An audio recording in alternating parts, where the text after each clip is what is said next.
Bonjour à tous, je suis heureux de vous retrouver dans ce nouvel épisode de Ciné Voyage. On va partir au Cambodge, je vais vous faire visiter les temples d'Angkor et je vais vous présenter le film S21, la machine de mort Khmer Rouge, réalisé par Ritipan en 2003.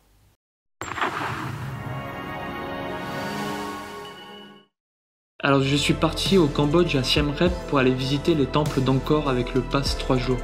C'est une expérience unique car j'ai visité l'un des plus beaux endroits au monde. Angkor Wat fut construit au XIIe siècle en pleine jungle cambodgienne et garde encore un grand nombre de mystères.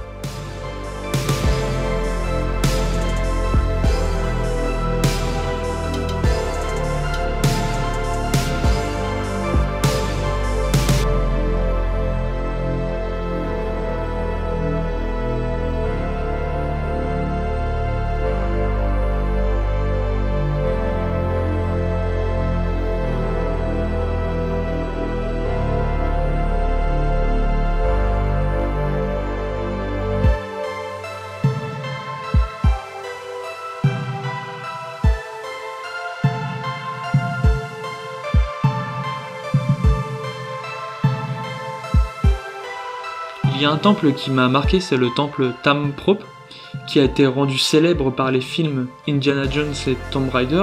C'est un temple qui fut construit comme monastère et université bouddhique. Ce temple se dresse au milieu de la forêt, dont la nature a repris ses droits aujourd'hui. Avant de vous présenter le film, je vais vous rappeler un petit peu le contexte politique et historique de l'époque. Donc le Cambodge est sous la coupe d'un mouvement militaire et politique communiste appelé les Khmers Rouges entre 1975 et 1979. Ils ont mis en place un régime appelé démocratie Kampuchea. Le principal dirigeant est Solat Solatsar, plus connu sous le nom de Pol Pot. Alors cette organisation a mis en place un système politique d'une extrême violence. Selon les Khmers Rouges, le peuple devait être purgé du capitalisme et de l'influence colonialisme occidental. Son combat en fait c'était l'abolition de la monnaie, la ruralisation, élimination des cadres et des symboles, notamment religieux et de l'ancienne République. Pour cela, la population citadine a été déportée pour travailler dans les campagnes, dans des conditions relevant vraiment de l'esclavage. Les moines bouddhistes étaient déportés et souvent exécutés. Pareil pour les riches, les intellectuels, ils étaient souvent exécutés. Un grand nombre de personnes ont été torturées et exécutées vraiment arbitrairement, souvent sur simple accusation et fabulation. Les Khmers Rouges en fait sont responsables d'un véritable massacre. Il y a eu environ 1,7 million de personnes exécutées, entre autres 20% de la population cambodgienne. Au Cambodge, sous les Khmers Rouges, S21 était le principal bureau de la sécurité. Dans ce centre de détention, un ancien lycée situé au cœur de Phnom Penh, près de 17 000 prisonniers ont été torturés, interrogés puis exécutés entre 1975 et 1979. 7 seulement ont survécu. Au moment du tournage, seuls 3 d'entre eux étaient encore en vie, dont 2 reviennent 25 ans plus tard pour témoigner lors d'une confrontation avec leur bourreau. S21 est un film dédié à un devoir de mémoire qui présente pour la première fois l'histoire du génocide Khmer Rouge. Le peintre Van Pan est le protagoniste du film. C'est lui qui va à la confrontation des bourreaux et qui interroge les bourreaux. Le réalisateur Ritipan n'a pas voulu imposer la confrontation entre la victime et ses bourreaux, mais c'est Van qui en a eu l'idée et qui a décidé de le faire, car en tant que survivant, il avait lui aussi un devoir de mémoire. Ce qui frappe lorsque Ritipan témoigne de son film, c'est sa profonde qualité d'écoute et d'accompagnement des personnes dont il recueille le témoignage. Il n'appuie son propos que par des témoignages. Le montage du film n'utilise pas d'images annexes ni d'images d'archives. Enfin, les images d'archives sont représentées dans la diégèse du film, c'est-à-dire ils sont représentés dans les peintures de Van, dans les documents, mais essentiellement dans la parole. On peut comparer ce film au film Shoah de Claude Lanzmann, qui reprend ce devoir de mémoire dans une réalisation similaire. La parole est une force majeure. Les bourreaux ne sont ni diabolisés ni humanisés.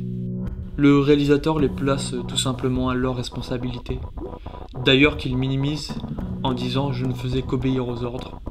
Il y a une séquence que l'on peut retenir, c'est la démonstration du gardien. Il nous rejoue avec une effroyable catharsis son rôle de geôlier dans la prison.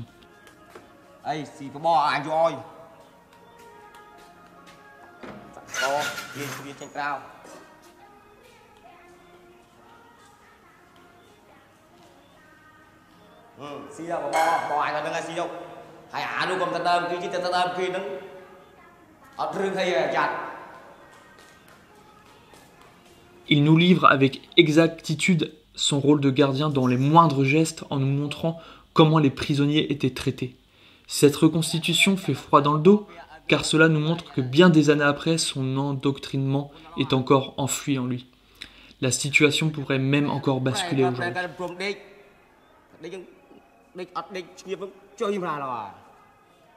Ritipan nous livre ici un témoignage clinique éblouissant. La force du film, c'est qu'il ne nous montre pas en fait des images racoleuses. Au contraire, il n'y a pas d'esthétique dans le film, il a oublié l'esthétique pour se concentrer vraiment sur la parole, le témoignage des bourreaux et des victimes. C'est ça qui en fait sa force, donc c'est vraiment la délicatesse et la pudeur de la réalisation. Ça en fait sa force, mais en même temps c'est un défaut, parce que le film peut par moments nous plonger un petit peu dans l'ennui. C'est cette pudeur en fait qui nous détache par moments du film. Donc on se retrouve vraiment après captivé vraiment par ces témoignages horribles, bien sûr. Mais je tenais quand même à souligner que ça peut être un défaut. Donc voilà, l'épisode de Ciné Voyage est fini. Je vous remercie d'avoir regardé ma vidéo, puis je vous remercie de me soutenir sur YouTube. Donc on va continuer encore à voyager, et puis je vais vous présenter différents films. Donc je vous laisse la surprise, et je vous dis à la prochaine. Ciao!